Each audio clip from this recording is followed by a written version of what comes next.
a very simple equation. If you want to lose weight, if you want to burn fat, you're going to need to have a reduced calorie intake.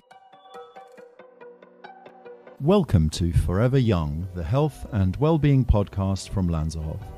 My name is Mario Pederzolli, and in every episode, join me in conversation with a variety of health experts and special guests as we explore what it means to live well. We may not find the secret to eternal youth, but join me on our quest as we explore just what it means to live a balanced, healthy, and happy life. Hello again and welcome. In today's podcast, we uncover the truth behind common fitness myths. And with new exercise routines emerging every week, new gurus trending by the day, and just when you're getting the hang of things, a fresh study contradicting all the other ones you had decided to swear by, it's easy to think that fitness is confusing, but it just doesn't have to be. The good news is that the fundamentals stay the same, the science is sound and pretty well agreed, so by simply arming yourself with a few basic facts, you can step into any gym forewarned against whatever fresh nonsense is being peddled on Instagram or anywhere else for that matter. And to help us make sense of it all today is Jason Reynolds, Head of Fitness here at Lanserhof at the Arts Club. With over 10 years of experience as a personal trainer, reformer Pilates master instructor, and injury rehabilitation specialist, Jason has been leading the fitness team here since the club's opening in 2019. Jason, welcome to the show. Hi, thank you for having me, Mara. It's good to be here and hopefully good to help some people. Feeling fit today? Always. A little bit sore from training yesterday, actually. Fitness myths, well, they've been around forever, haven't they? Has the internet age simply made the problem worse, do you think? I wouldn't say it's necessarily worse, but I think more people have access to information, which is great. But those things are sometimes quite random and can be a bit vague. So what might be relevant for one person might not be relevant for someone else.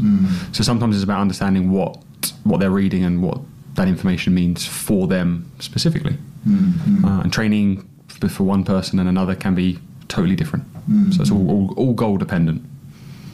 Absolutely. Well, look, for today's show, we thought we'd take a different approach, and we thought we'd get some help in compiling this list of common fitness myths and questions from our listeners, our members, and the Lanserhof community in general. So thank you, everyone who's contributed. Now, Jason, they all know who you are, so no pressure answering this, okay? So, look, there are two recurring themes throughout, diet versus exercise and muscle versus fat. So let's kick off with some of the questions in these areas. If you have built muscle, is the first question, and then you stop training, does the muscle actually turn to fat? No. Very bluntly, no, and it's probably one of the most amusing myths that we ever hear in the gym. And any trainer who's been in this industry for a little while will have heard it from someone. No, they are very, very separate entities. That's not how it works. Gaining muscle is quite difficult, and keeping muscle requires a certain level of maintenance. If you decide not to train, the muscle size will slowly over time reduce. But there is also a base level of muscle that we build. If you have your leg put in a plaster cast, for instance, you'll notice your leg gets smaller because not using the muscle will cause it to atrophy and get smaller. And that's a good way of understanding that we need to use our muscles to keep muscle size. So it doesn't turn to fat, it's just the proportion between muscle and fat has changed. Yeah, that's all that changes. Yes. So more often than not, when you have more muscle, you have less fat as well. And anecdotally, it takes a long time to build muscle, but it seems, I don't know, annoyingly very quick to lose it. Very bluntly, true? Yeah, it is. It's a good way of understanding the discipline of training is that it takes a while to build muscle and to get that sort of physiological change. But if you spend 3 weeks on a sofa not doing anything, you'll lose some of it. So hopefully anyone who's ever built muscle will keep the discipline to maintain it and continue improving it, hopefully. Never-ending journey. Exactly. Here is another. My clothes are looser. I'm feeling stronger, but I weigh the same. Does muscle weigh more than fat? Again, the internet was a really good perpetuator of this kind of myth about how much more muscle weighed than fat, or vice versa, or the size difference. And you might have seen photos on the internet of a big blob of fat and a small bit of muscle weighing the same. And that's not entirely true. Yes, muscle is denser and it is slightly heavier. It's probably not nearly as sort of double as some people sort of make out. So yes, if you have more muscle than you had previously in terms of your size, if you're the same weight, etc., you have more muscle. There is a change there, but it's not. It's not 100% change from muscle to fat. It's not double. It's probably 20-30% more, and that's about it. Okay. It's the volume of fat is what is the change again. It's the body composition change. Okay, got it. Okay, thank you very much. Next one is, can you please explain the 80% diet, 20% exercise rule? I think that's the premise of the majority of the focus should be on what you eat as opposed to exercise, but maybe expand on that. Yeah, again, another statement from a popular training book, maybe 15, 20 years ago, really kind of went hard on the 80-20 cut. And everyone will be a little bit individual in that. But there is a lot to say that your diet is incredibly important. You can't out-train a bad diet. It's just impossible. But most people can eat a little bit better and train a little bit better, and we'll start to see some improvement. So 80-20 really only applies as a strict rule for athletes and those in really good shape trying to continuously improve it. Got it. I think if people stick really firmly to that, it makes their exercise routine very difficult, but also makes their nutrition and diet changes unsustainable. So for an everyday person, or someone who's just getting into training, or someone who's just starting to want to make changes, it's little incremental bits. Don't worry about the 80-20. It's too much at this point. You just need to think about being a little bit better, either reducing your calories if you're trying to burn body fat, or trying to increase the amount of volume or exercise you're doing to build more muscle mass. So 80-20, though correct, isn't, again, necessarily for everyone. It's something that, for athletes more specifically. Again, that's where trainers come in, and seeing a trainer and getting that kind of individualized idea about what you need to do is really key. Because for some people, that just won't work because they won't be able to do it. And is it a simple maths equation related to this of burning more calories than you consume, you will lose weight? Is it as simple as that? Yes and no. So no. Yeah. I thought you might say that. Yeah. Look, to a large percentage, yes. Nutrition is much more complicated than that. Your hormonal factors, the types of nutrition you're putting into your body, they are very, very important. But on a base level, on a very simple equation, if you want to lose weight, if you want to burn fat, you're going to need to have a reduced calorie intake based upon what your normal daily intake would be, assuming you're doing exactly the same things. So if you take 2,000 calories in and you burn 1,000 calories during your day, then that's your rate, and that's where you are, and you have 1,000 calories extra, you're going to put on some weight. But if you increase the amount of exercise you're doing, you bring that number down, again, you're getting into a little bit more of a deficit. That's where we're going to make a change. So it might not necessarily be, it's about just purely an equation, but it's definitely the starting point for most people when they're trying to change their diet. And then I suppose there are other factors, which includes time of day and when you consume more calories and fewer calories. I guess we'll talk about that later too. But I guess it's never as simple as it. No, absolutely not. It's incredibly complicated. It can be incredibly complicated. If one doesn't need to, it doesn't always need to be incredibly complicated. Not everyone needs those incredibly high levels of information to make changes, certainly to start with, or at the early points of making changes. As you get further down the line, you're trying to make smaller incremental changes, then you might need to be more specific. But for most people, getting a better sleep habit, a better dietary position in terms of probably reducing the amount of carbohydrates they're having, increasing protein, increasing fats, or even just bringing down the amount of calories they're having if they're trying to lose weight. They're the things to start with. As you get further in, you've got to think about hormonal responses, especially for females, because it's a little bit more of a tightrope to walk. But again, we could do a podcast talking about that alone. Yes. And maybe if people want to, we can do that. But it's a very it's a very deep subject. But for most people, it's about getting into a slightly better position than they were the week before. Certainly, and related to that, we received some comments on exercise plans, and the impact that training has on our bodies.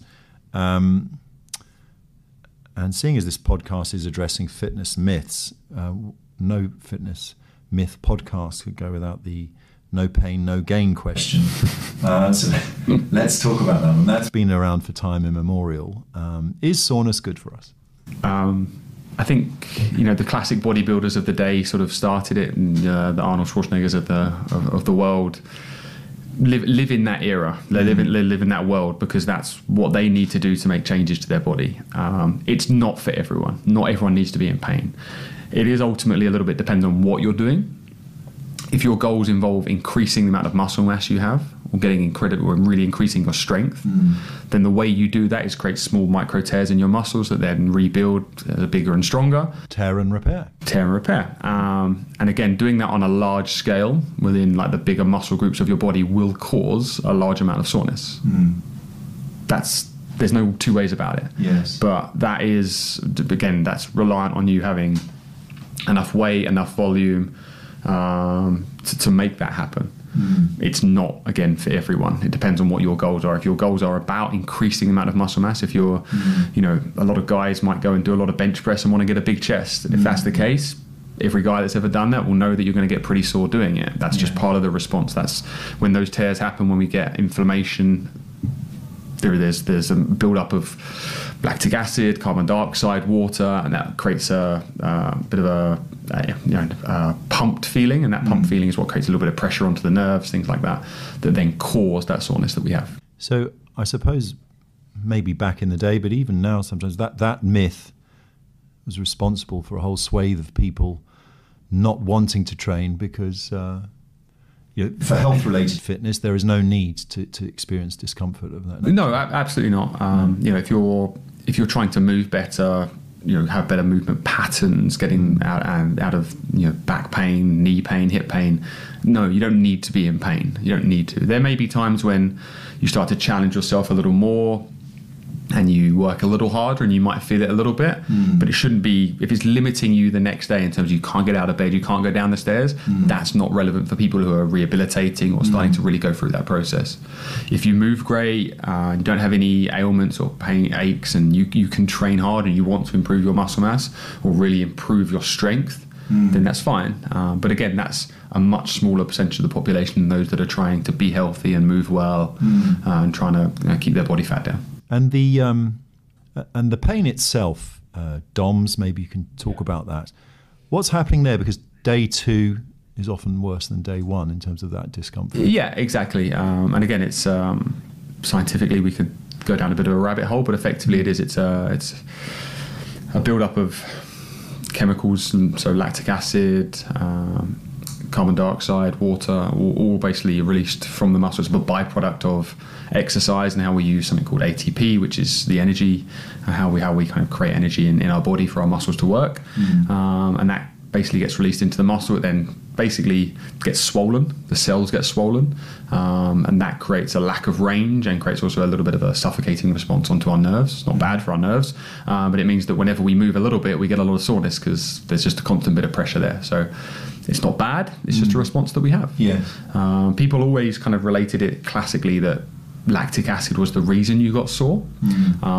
That's kind of almost like a bit of a myth in itself. Yes. It was actually science done probably about 100 years ago, maybe even a bit longer now, of someone took blood from a deer, chased it, caught it, took blood test again and wondered why it was slowing down, noticed in its blood test that lactate was higher, and then said, oh, well, it must be lactic acid, that's why he slowed down. And that science has really stayed true to this day. We don't actually really know what the specific reason of that is, other than the fact that we lose a bit of range because we've got a lot of cellular inflammation. So the fact that it's just lactic acid isn't true. So if you blame lactic acid, it's not just lactic acid's fault. I never knew that. And actually, relating to the pain, the soreness, the stiffness, what steps can we take post-exercise to limit that discomfort in the coming days? There are a few things now that we can do. A lot of people, dependent on kind of where you are price point and depending on where you are in the world and what you have access to. Cryotherapy, so cold shock therapy, is again a very popular one, and from a scientific point of view, growing in its popularity. Basically, the cold shock, so not immersion therapy, so not going in cold showers and not sort of ice bath, because they, again, without going too much into it, they'll cause your blood vessels to go away from the skin and to get smaller to kind of protect you. So cold shock is a cold where you're in a the water's not on your skin, as it were. Causes vasodilation, so your blood vessels get bigger, you increase your blood flow, you increase your lymphatic system, which helps get rid of that lactic acid, the carbon dioxide, etc. So you actually reduce some of that soreness, which is perfectly good. So cryotherapy, if anyone's ever done it, is fantastic for this. It's one of the reasons here at Lanserhof we champion it, because it's great. That's why it's here. Nothing we do is not based on science. There are other options. You can, of course, if you don't have access to that, people aren't going to have them at home. Taking cold showers. Anyone who's ever read a little bit about Wim Hof or done any of the Wim Hof methods, again, they're equally helpful in terms of the cold. You won't get quite as good response as cryotherapy because it's a little bit more cold immersion, so you get a little bit of a different blood vessel response, but you'll still reduce some of that soreness as well. People can take magnesium. You can get magnesium spray. Magnesium, when it's absorbed into the bloodstream, can help reduce some soreness as well. Spray is the best because it's one of the few ways it can be absorbed properly. If you take it as a supplement, it will barely get out of your intestines with any level that will help you. So buy the spray because you'll absorb it in a better way. Okay, thank you. Does weight training, this question was sent in, does weight training make women bulky? And should women lift lower weights and do higher repetitions than men? No. Good luck. No and no. Weight training doesn't make women bulky, and no, women shouldn't lift lower weights and higher reps than men. Women don't have a much lower level of testosterone than men, first and foremost. So for women to get to a point where they have a larger amount of muscle mass than they want, to the point where they would it's described as bulky, is so incredibly difficult. It's such a process. It's not going to happen overnight. It's not going to happen the 1 or 2 times you lift some weights. It's going to take months and months of doing really hard work to get to a point where you feel like you've grown and built muscle. And if any female ever gets to the point where they've built too much muscle, as we kind of mentioned earlier, just take a few weeks off and you'll lose a bit and you'll be back to a point where you're happy. So having too much muscle is never a problem. But as you say, it takes a very long time to get to that point. And how many times have we heard in the industry, I don't want to do weights, I don't want to get bulky. And of course, that is a myth. Yeah, look, I've been in this industry, as you said, over 10 years, quite close to 15 now, actually. That means I'm getting a bit older, I guess. Well, I've got a question on that. And basically, I've not trained a single person, not a single female, and obviously I work predominantly in a women's training environment for a long time as well, and I've never trained a single female that's ever said I'm too bulky. In fact, quite the opposite. When they build muscle, that creates a better silhouette physiologically. They're happier. There's no downside to building more muscle. And if anyone ever gets to the point where it's too much, then just take a few weeks off.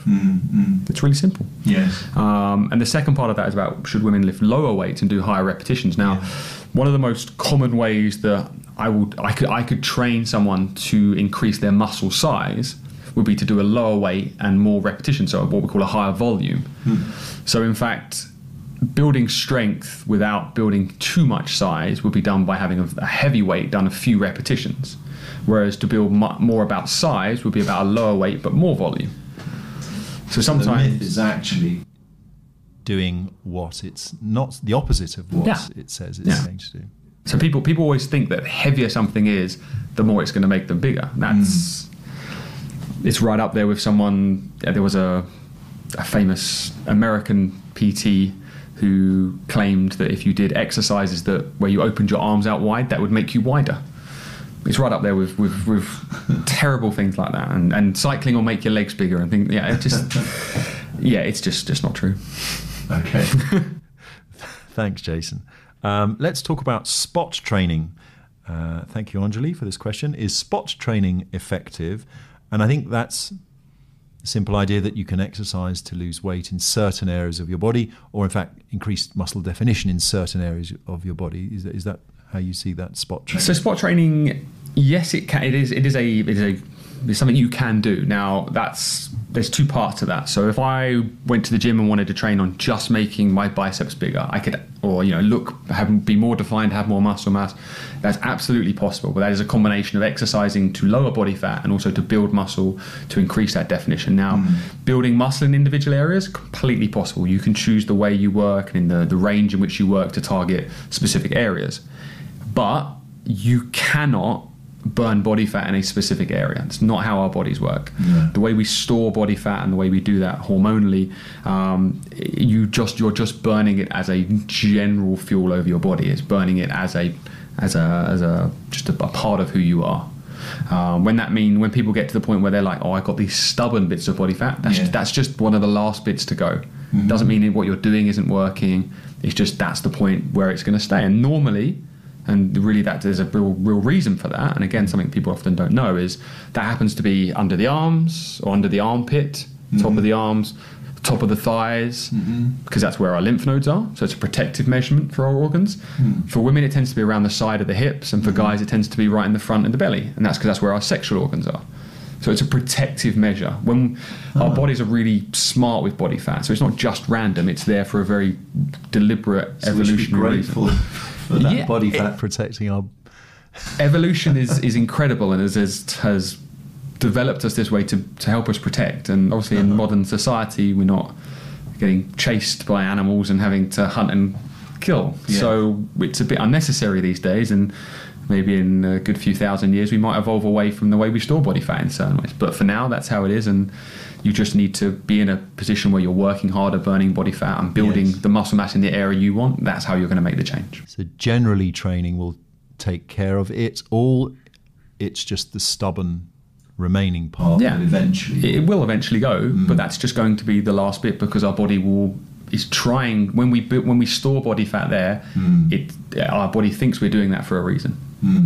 Almost, I won't say quite like hibernation, it's not quite that extreme, but it's the same point. If you give your body lots and lots of fuel, it's going to assume that there's a reason behind it. Equally, when we reduce it down, the body starts to adapt to that process and knows that you can use your body fat as fuel.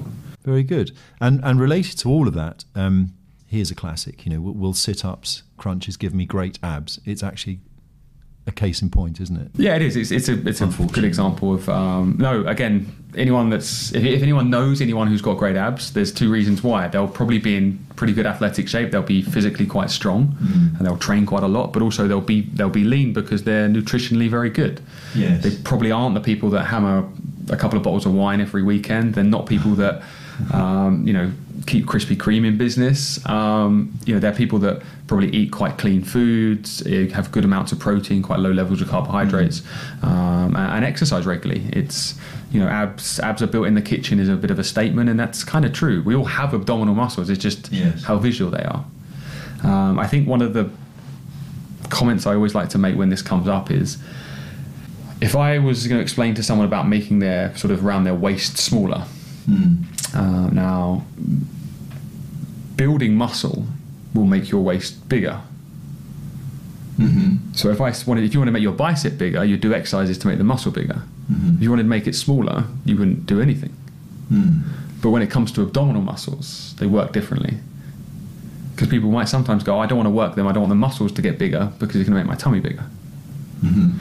So abdominal muscles are a little bit different on that, and that's something that I've had mentioned to me before. So the way that they're organised are different, so don't feel like you can't do abdominal exercises because it will make your waist bigger. There is a tiny amount of that will happen, but it will only happen organically around the rest of your torso and your hips as well. Yeah, okay. No, it makes sense. Well explained. Thank you. Here's a good one. Dad bods. Are dad bods an inevitable consequence of the aging process, and what can middle-aged men do about it? And that's from someone called Mario. I mean, look, the term dad bod is it's out there now. It's quite a term for people getting a little bit older and getting a little bit, I wouldn't say out of shape, but a little bit in not the shape they once were. So storing a little bit more body fat around their tummy, perhaps posturally not being quite as good. That's common. And yes, age has something to do with that. Absolutely. As we get older, our bodies naturally want to have a little bit more body fat. That's really normal. And hormonally, our testosterone levels start to drop down. We begin to function not quite as well, basically, hormonally. We don't burn as many calories quite as actively. So we have to adapt as we go through that point of getting older. So if you go from 30 to 40 and you try and do exactly the same thing every day, you won't be in the same shape you were when you were 30, because your body will start to slow down a little bit. Now, you can keep training and work on building more muscle mass to keep your metabolism higher, but that's something that you should do before things go south, as it were, than necessarily as a response to that. Again, like I mentioned earlier, we do store, especially men, we do store our body fat as a protective measure in the front of our tummies.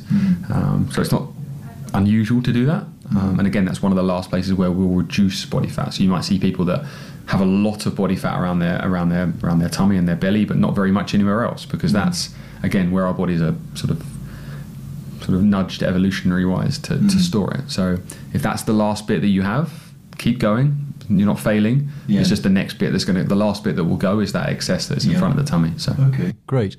Can I exercise too much? Yeah, you can. It's quite hard to exercise too much. It's quite a lot. And I'd probably put in brackets that exercise can also mean activity. So normally when we meet people that are exercising too much, it's not the actual time in the gym that's the problem. It's outside of that, they are running around after children, they're maybe going on long cycles, they're walking 10 kilometers more, 3 or 4 times a week. They're really getting to the point where their body's not able to recover. And recovery is incredibly important. We talked a little bit about building muscle earlier, and when you work your body to a point where you get some soreness, you get some inflammation, that's actually the repair process going on. And if you don't let that happen, if you go back to working those muscles again, you avoid that repair process. Your body your lymphatic system will just get rid of all the byproducts, and you won't repair at all. In fact, you'll actually get a little bit weaker because you're not giving yourself the ability to recover. You're creating micro tears and going into a position we call overtraining. Now, that's really difficult. That's quite hard to do. If you train 5 days a week, Monday to Friday, because they're the days you're in the office, if you did the same things every day, you'd probably get to a point by the end of the week where you're overtraining. You could probably do, in 1 week, if you did your upper body session, upper body work 3 times a week and your lower body 3 times a week, you'd be okay. You'd probably get a bit sore and it wouldn't be that comfortable one of the days, but you'd probably be okay with it in terms of what you could physically do. But it wouldn't necessarily be good for you. We generally recommend to people that training, sort of resistance training particularly, 3 or 4 times a week is more than enough. That recovery process we talk about isn't just purely what's happening in your muscles, it's also a hormonal response as well. If we overdo that, we increase some of our stress hormones, cortisol and noradrenaline particularly. If they spike up, you won't be able to build muscle, you won't be able to burn fat, and that's just the opposite of what people are trying to do. Yes, but the truth is, the rest part of all of this is as important as the exercise. Absolutely, and rest is quite a loose term. Rest doesn't mean it doesn't mean bed rest. It doesn't mean you've got to sit and watch Coronation Street. It's or something like that. Whatever people listen or watch these days, I guess. Netflix, who knows? But it might be that on that day off, instead of doing heavy resistance stuff, you might come and do something that's more mobility based. It might be that you come and do Pilates or yoga, or come in and use your foam roller or use your trigger point balls and things like that to help you move better. It might be that you come in and do cryotherapy to help your recovery. It might be that you get a massage. So it's rest is a term away from doing resistance training as opposed to bed rest. And quality of sleep is also part of that equation as well, isn't it? Hugely. Probably quality of sleep is decreasing, isn't it, with time and blue light and all the other distractions. We live in an incredibly distracted age where if I explain to a client that they need to put their phone in another room before they go to bed, it seems unfathomable that that's something that people will do. So it's tricky. Sleep is important. If I stopped 10 people on the street and asked them how many hours of sleep they got, I've maybe 1 out of the 10 might get 8 hours sleep at best, especially in the part of London that we're in. Unbroken sleep as well. Yeah, a good sleep. So and people put no time and interest into it. They put their head down, shut their eyes, and wake up in the morning and go again. And there are many things that can influence it, many things, but little things that people do trying to get a good sleep pattern in terms of regular sleeping times is really key. Your body does adapt to that as well.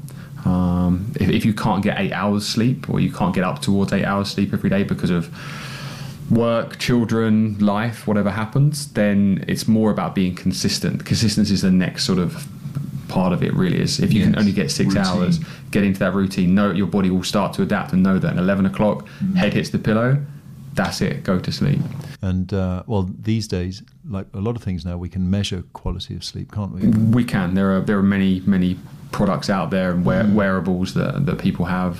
You can put your phone under your pillow, which I don't necessarily recommend, but there are watches, there are rings, there are lots of products they can do. So if anyone doesn't sleep well or struggles in the morning, then tracking your sleep is the first step towards figuring it out, and speaking to a professional. Most trainers will be very versed in these days, but again, your doctor will be able to advise you towards people that can help you kind of improve those things. And ultimately, if you're not sleeping well, you're not going to do anything else well. You're not going to burn body fat well, because hormonally you won't be in a good position. Same for building muscle. You'll have memory function, cognitive function will drop down. You'll perform, whether it's work or studies, you won't be as good. People put no time in sleep because people say, I sleep when I'm dead, or something like those kind of throwaway comments, but ultimately you're just not very good. And anyone that is doing that and is getting away with it for now, it's going to catch up with them sooner rather than later. Should you always stretch before exercising as well as after? I think I would probably change the word stretch and replace it with prepare. Good answer. People always talk about, I need to stretch afterwards and before, and sometimes it's not relevant at all. Preparation is the key, and sometimes that might include some stretches, but it might include some release work for certain muscles. It might involve some activation work for muscles. It might be some movement preparation. So if your exercise sequence is going to involve some hinging or some lunging, you need to prepare your body for the fact that it's going to hinge and lunge. So it might be doing unweighted versions or unresisted versions of those exercises. So it should always be related to the exercise you're about to do. 100%. If I had a pound for every person that's ever asked me, if I'm going to go running, what stretches do I need to do? And then when I tell them that they need to run to get ready to run, they find it sort of quite crazy. But most people don't prepare themselves to run by doing some running. And that's really easy. It's a really easy way to start to get your body used to it. We're not talking sprinting, but start to get into the patterns where you're creating the hips flexing more, the knees lifting more, the hamstrings are kicking and extending backwards. If you do those things, you're prepared. So yes, preparation before, and even afterwards.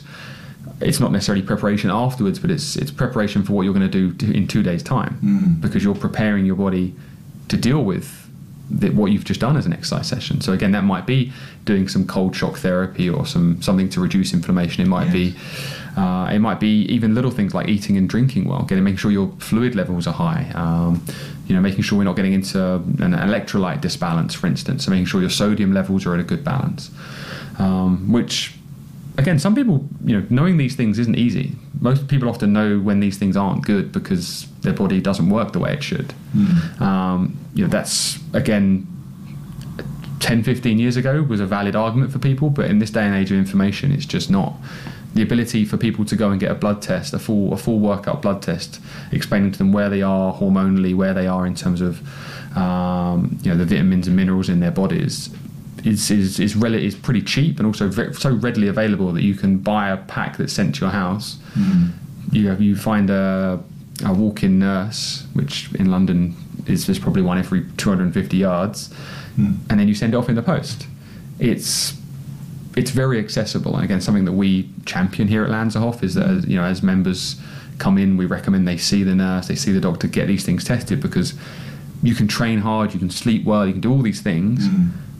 But if your body's not in a position to adapt, you're just being inefficient. Jason's referred to a number of our services here, and for more information, email lanserhof@theartsclub.co.uk. Thought I'd get that in there. How does exercise increase your metabolism and your metabolic rate? And let's talk about the function of age in that. It does slow down with age. Yeah. Yes, it can do. Absolutely. Getting the body into a habit of working more. We all get into a position of generally being more active, being happy, more active, and organ function can improve. In terms of metabolically specifically, and our metabolic kind of activity, metabolic rate, as some people will know it, having more muscle is the best way to become more metabolically active. If you have more muscle mass, you will burn more calories on a daily basis. And again, really easy statement for people that want to change their body shape and go, well, I want to burn fat, I don't need to build muscle. Well, actually, the best way to burn fat is to build muscle. And anyone who wants to do that's a really easy way to do it. So actually, weight training is more beneficial in speeding up the metabolic rate than Absolutely. Cardio training, for example. Yeah. Cardiovascular training is not the best way to burn body fat. I know we sort of... See, I think that there's a myth there. Yeah, there's right a myth there. in itself. Yeah, people go, and we see it all the time. People come in, they go on a bike, they think they need to hit a certain heart rate zone, and they do it for 40 minutes a day, and after about 3 weeks, they realise they're not making any change whatsoever. Heart rate zones, if your heart healthy, like your cardiovascular is healthy, heart rate zones are a pretty dated science. You need to get to a position where you're creating an adaptive response. Yeah. Okay. Again, if you have certain cardiovascular measures that you need, if you've been to see a cardiologist and you need to be fitter in certain areas, there is some premise to it. It's not completely dated for that. But in terms of healthy individuals trying to improve their cardiovascular function, it's just not true. You need to do something that's going to challenge you. You need to get a little bit outside your comfort zone and continue to do and repeat it on, say, a weekly basis. And as it gets easier, make it harder. Well, actually, that maybe leads us to the next question that came up, and that is about HIIT training, high-intensity interval training. Is it too good to be true? Because generally, it's a shorter amount of intense time. Does it really reap the benefits that it says it does? High-intensity training, interval training isn't bad, but a lot of people, it becomes the only part of their training. One of the hardest challenges I have with the people I train is getting them into a rounded training program that includes resistance training, includes some sort of mobility work, includes some intensity work, includes post and pre-training recovery and preparation, being active enough to move enough steps every day, to sleep well, all of those factors. And in high intensity is one of those things where people just come in, they're like, well, half an hour's enough, I'll hammer it. And again, it's just not going to make that much of a change. You're going to get a good cardiovascular response, and you may be a bit fitter from it, but it's not enough repetition or enough volume to increase muscle mass. Yeah.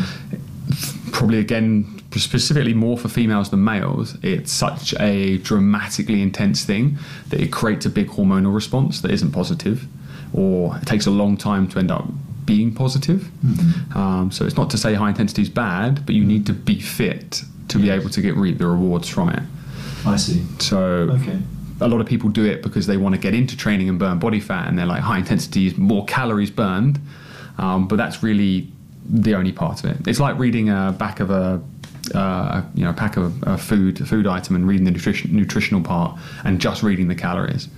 There's lots of other information that are relevant to that as well. And with high intensity training, do you also reap the benefits of calories being burnt post exercise as well? Is that true? Yeah, there is. Yeah, and that's the same for all exercise effectively. Post exercise oxygen consumption is true. It is. We continue to burn, but again, some of that comes down to, again, how hard you can work as well. If you're fit and you're strong and you can work really hard in a very good state, you'll continue to do it more. If you're very unfit and you're doing high intensity training, you're getting very out of breath, you're having to sit down, again, you're going a little bit beyond the point where that's going to be relevant in terms of the calories you burn compared to where you end up being kind of a bit skewed hormonally as well. So yes, it you can be, but it has to be at the right time for you. Yeah. And When is the best time of day to train? Does that have an impact on results? Yes, it can. It's really easy for me to say there's a certain time. It's probably the thing as a trainer that is the hardest for me to figure out and get with people is understand when they can train and when's best for them. Some people, they will only be able to train at 7 o'clock because after that they go to work, they don't leave work till 7, 8 o'clock, they want to go home, tuck the kids in, and there's no other time that they can get to the gym. If that's the case, it doesn't matter when's best for you, that's the best time, because otherwise it's no time. Yes. There are some studies and some science about what we call circadian rhythms, which is the point in kind of which your body's functioning the best. Some of that was based on sort of when Olympic records and things like that was set as well. I think it was Vanderbilt University in America did a big study on this with Olympic athletes as well. And I think it was anywhere between sort of 2 p.m. and 6 p.m. is that sort of optimum time. Like that's when most world records were set. Okay. So sometimes some events have actually changed in the Olympics on when they are during the competition to make sure to enable peak performance in the finals. So the 100 meters final is always in that time window. It's never first thing in the morning. No, it's not, is it? Never. And it has nothing to do with schedules. It is entirely to do with the superstars of that world. They want it's good for the sport if the superstars break world records. Of course. So that's why they give them the most opportunity to do so. Got it. And is there a best time? So best time to exercise, but is there a best time to eat? Is it after exercise? Is it immediately? There's a window post-training in terms of getting protein in for what we call optimal protein synthesis. So if you're trying to build muscle and recover from exercise, protein's really important. So again, you have a window really that sort of degrades up to about an hour after you train. If you wait over an hour, you're probably going to get very little protein response to what you've done training wise, unless you've had a lot of protein previously. That's why protein shakes and protein supplements exist, so you don't have to literally have your dinner when you leave the gym. You can just have a protein shake and have it as you go, because that window of time is short, and the longer you go, the less response you're going to pick up. So generally you want to get some sort of protein in reasonably soon. It doesn't have to be overly imminently. If you're an elite level athlete, it's a little bit different. Yes. But for everyday people, 15-20 minutes, if you can get some protein in, that's probably a good thing. And what do you recommend as the best sources of protein for post-exercise intake? Again, you need effectively what we call a full spectrum of amino acids. So amino acids are basically the building blocks of life. Everything's made out of it. There are different ways of getting it. Obviously, animal products are a large source of it. Eggs, chicken, steak, salmon, etc. all very good. But again, we live in a culture where vegetarians and vegans, veganism is much more popular these days. So there are, of course, other ways of doing it. If you are vegetarian, if you are vegan, the amounts you need to consume are much more challenging without those products. So supplementation becomes key. So having pea or grass or hemp protein supplementation is recommended, just to get the full spectrum of amino acids and to get the right amount in. Good. We're getting through these questions, Jason. Okay. Does fasted cardio burn more fat? I think I know how you're going to answer this. Yes. The short answer is yes, but it's really complicated. Is what the sort of caveat I want to put onto it. There's kind of two stages of fasted cardio. So there's fasting to the point where you're kind of reducing the amount of glycogen stores, your sugar stores within your liver, and keeping the glycogen stores within your muscle. And then there's sort of a second level, which is getting to a point where you fast so that your muscles have low glycogen. Now, level 2, where your muscles are low on glycogen, is not for everyday people. That's for elite athletes only, because again, the technicalities of it are incredibly hard to get to. For kind of that level 1, that sort of low liver glycogen, again, you're looking at a good amount of time, and I think it's somewhere around 16 odd hours of fasting would be required prior to cardiovascular training for that. Now, if I ask most people to take 16 hours away from eating before they then do cardiovascular work, they're actually going to be a bit low on energy. And that's where the Presumably there's some risk with that, is there? Yeah, there is. Yeah. Again, in terms of how you feel and your response to it. So energy is important for creating a lot of the responses we have. And if you're low on energy, again, we then get a hormonal response that comes with that kind of cortisol response as well. So fasted cardio is really complicated. It can be a really good way of doing cardiovascular work, but you have to be in a position, in your lifestyle to do that well. For most everyday people, it's just very, very difficult to get right. And if you get it wrong, it's just you're making it worse. Yes. So I don't recommend it very much to my clients. I think it's far more complicated than it needs, for what most people need in terms of burning their body fat. There are better ways and better things that we can do, and more controlled ways of doing that to start with. And then as we get further down the line, as people if people want to get incredibly lean, if they want to be a bodybuilder, if they want to really create a position where they're burning lots of body fat and getting very, very lean, then that's where you need to get to. But it's really not something that everyday people need to worry about, and they need to spend far more time thinking about making sure they've got enough muscle mass, making sure they're active enough, and that kind of calorie balance we mentioned earlier about perhaps reducing the amount of calories they have every day is a better way of burning their body fat to start with.